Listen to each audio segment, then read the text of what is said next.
In today's video, I'm going to teach you how to use subitems in monday.com. We'll start on the monday.com homepage.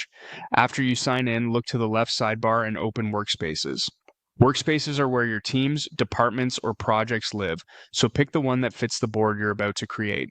Keeping boards inside the right workspace helps everyone find them quickly and keeps permissions tidy. Next, hover over the workspace name and click the small plus icon beside it. From the Creation menu, choose Board. Give your board a clear, searchable name, something like Website Launch or Client Onboarding. A descriptive name helps teammates immediately understand the purpose and makes it easier to find later via search. Now, choose the privacy level. Main means everyone in your account can see it. Private limits access to invited members only, and shareable is great when you need to collaborate with external guests. Pick what matches your audience and data sensitivity. You'll also see a prompt asking what you're managing on this board. This simply helps monday.com suggest the right starting structure and columns, whether it's projects, tasks, or something else. Select the option that best describes your work, then click Create Board to finish.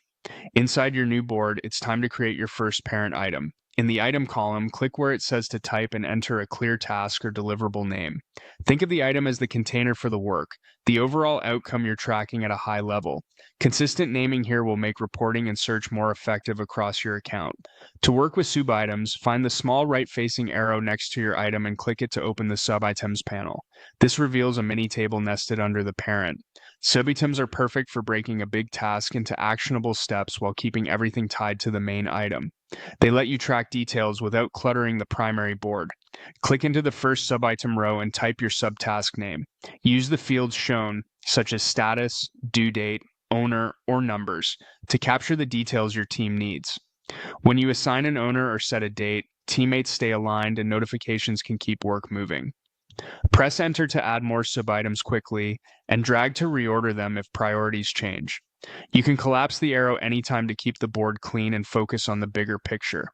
That's it. You navigated to your workspace, created a board, set privacy, chose what you're managing, added a parent item, opened the subitems, and entered your data.